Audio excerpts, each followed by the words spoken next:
Hey, hi, how are you? My name's Velt. Welcome back to Final Fantasy XIV. Today we're talking about the epitome of a pure healer, White Mage.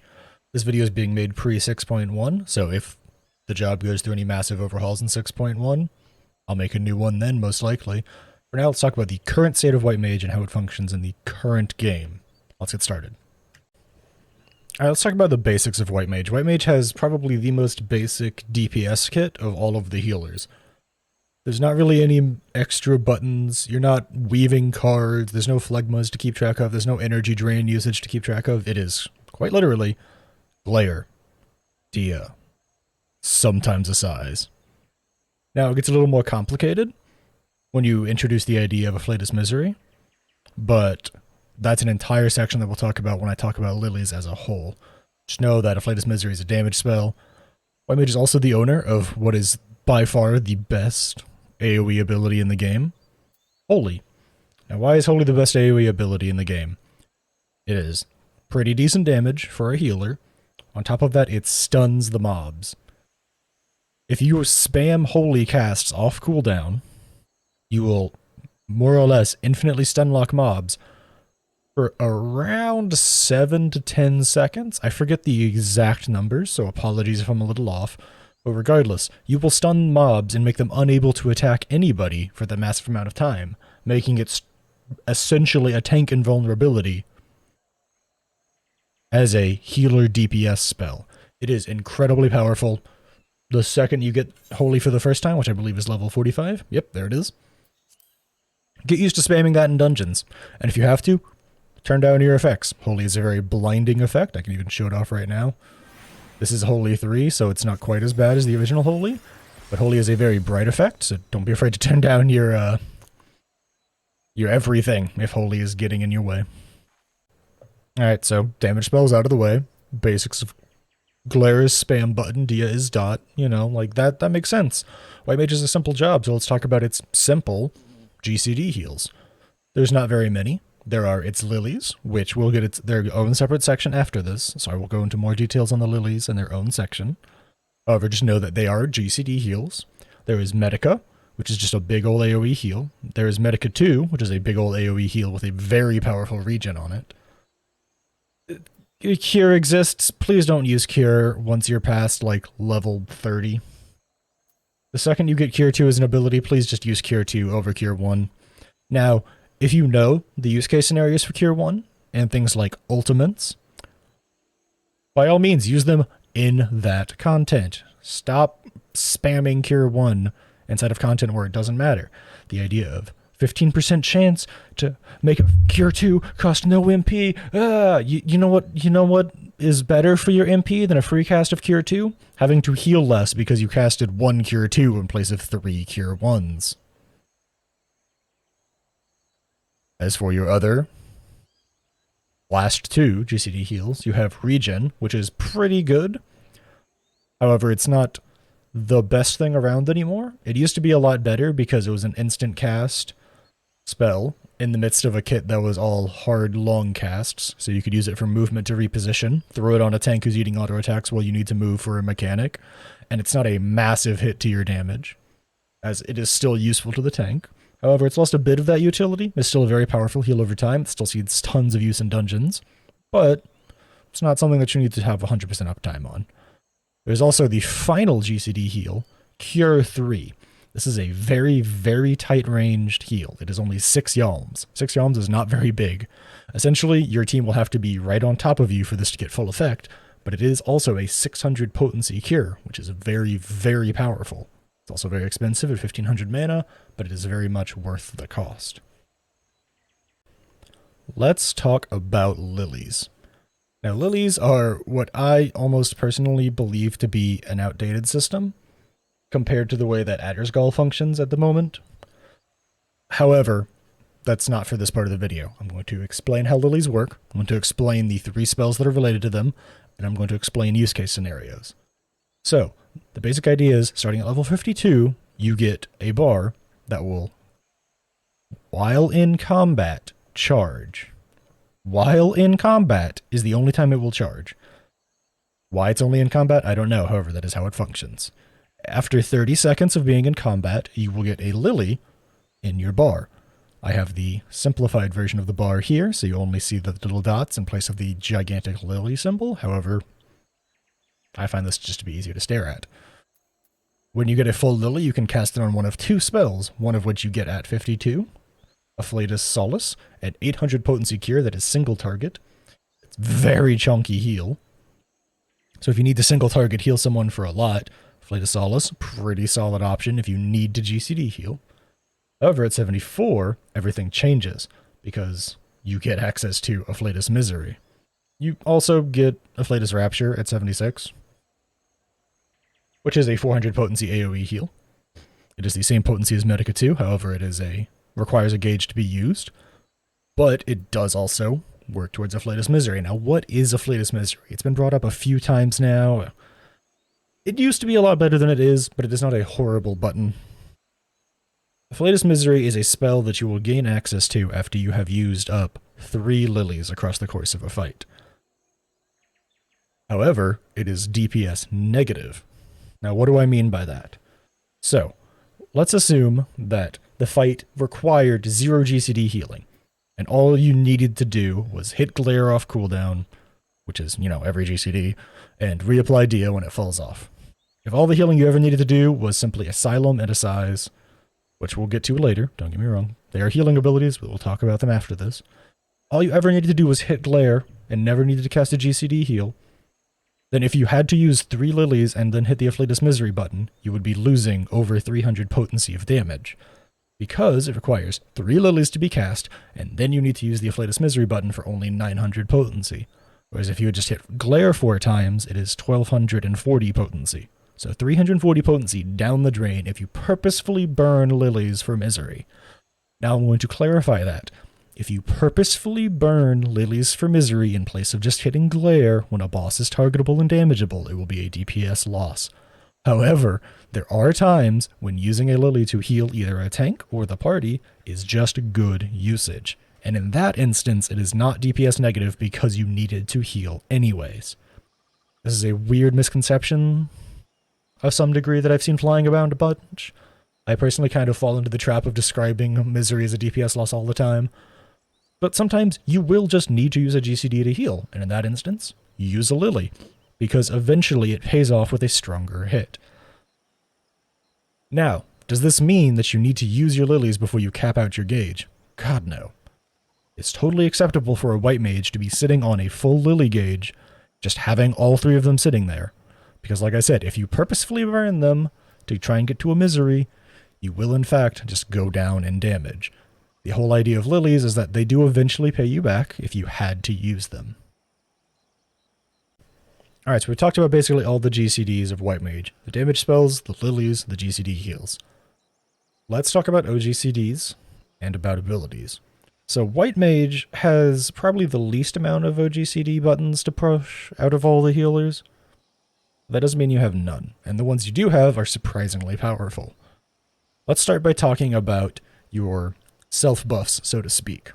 Obviously, you have the classics. You have Swiftcast and Lucid Dreaming. However, you also have Presence of Mind, which is both a damage boost and a healing boost, technically speaking. What do I mean by that? Well, Presence of Mind reduces spell speed, cast time, recast time, and auto attack delay by 20% for 15 seconds, meaning that when you push it, you're just attacking faster for no damage loss. You use it during your opener, typically, to get out as much damage as possible by casting as many glares as possible. However, I've heard that there are times where you can use Presence of Mind to boost the amount of healing you're outputting by being able to hit Cure 3 or Medica faster. It's a very powerful button, but it's typically used to boost your damage. Typically. In Savage rating and in Ultimate rating, like I said, there can't always be exceptions. However, on average, you will typically use Presence of Mind to hit Glare faster. Your other buttons that are, once again, not pure healing buttons, but they do boost your healing, is Temperance. Temperance increases your healing magic potency, so your GCD healing, by 20% and reduces damage taken by the party by 10%. It is a very effective form of both mitigation and healing boosted, meaning you have to heal less. You pop Temperance, you will have to take less damage, and then you will heal more as a result. And Temperance can often be paired with Plenary Indulgence, another skill that you have access to, which gives you a buff called Confession, And when you cast a spell, either Medica 2, Cure 3, or Flatus Rapture, so basically your AoE GCD heals, it gives you a bonus 200 potency cure. Now, the buff lasts for 10 seconds, and it doesn't go away when you get healed, so meaning for things that have you stack up and take multiple hits in a row, if you hit Plenary Indulgence, you hit an Afflatus Rapture near the beginning of it, and then when it's about to fall off at the end, you get another Afflatus Rapture at the end of it, meaning that you did 2 600 potency heals in place of 2 400 potency heals. Plenary Indulgence is very powerful, and it can make you have some serious burst healing, especially when paired with Temperance. Now, other buttons that you have access to. You have Thin Air, which is the size, because Thin Air used to be much better. It used to just be straight up, you don't have mana consumed for a set amount of time, and now it is a 2-charge ability that means your next action is executed without MP cost. It is essentially going to be used for when people have died and you need to raise them, but it can also be used for a way to cut MP costs off of other skills. Say there's times when you need to hit Cure 3 a bunch of times, you can use Thin Air to cut down on that cost. Say there's a time when you basically want to Medica 2 into Cure 3 because of stuff just hitting really hard. You can Thin Air both of them and essentially get 2,500 free mana. It's not amazing. You only get 1 charge every 60 seconds. In my opinion, it used to be much better. However, it's still a very useful tool that you should know how to use. Other buttons that you have access to, let's talk about the healing buttons now. Tetragrammaton. Just an OGCD button, not on the global. That is just a 700 potency cure. Pretty good. Benediction. Push this button, give full heal. That is it. That is the button. It will restore all of a target's HP. All of it. No questions asked. It is very, very strong. However, it is on a 3-minute cooldown. That doesn't mean you should be cautious about using it. White Mage has tons and tons of great healing. So don't be afraid to use Benediction if a tank just really needs to top up really fast. Now, your other buttons are Asylum, which is an AoE that you put on the ground that gives you a 100 potency regen, as long as you're standing inside it. And it increases HP recovery via healing actions, so any and all healing, by 10% as long as you're in the Asylum. It's a very powerful skill. You can drop it on the party to boost healing even more, which does combo off with Plenary Indulgence Temperance. So if you really, really need a ton of healing, and you're the only healer alive, Temperance, Plenary Indulgence, Asylum altogether boost your healing a massive amount. Now, your last 2 true healing spells, well, they're abilities, not spells, I apologize, Assize and Liturgy of the Bell. Now, Assize is weird. Assize is a button you want to be pushing off cooldown all the time because it also deals damage. However, delaying it by a few seconds here or there to make sure that you use it after a giant AoE goes out from a boss can be a net gain because you don't have to push a healing button as often. Now, Liturgy of the Bell has a whole host of weird caveats about it. The bottom line is, you put Liturgy of the Bell down, and every time you, the White Mage that put the Liturgy down, takes damage, a heal goes off from the bell. It's a 20 alm radius, so it's pretty freaking massive. So don't be afraid about it being out of range. Just put it near the party. However, it is when you, the White Mage, takes damage that this thing's healing goes off. That is a very important distinction. It is a 400 potency cure every time you take damage. However, you only get 5 stacks to take damage. So on multi-hits, it'll be hit, lose stack, 400 potency cure.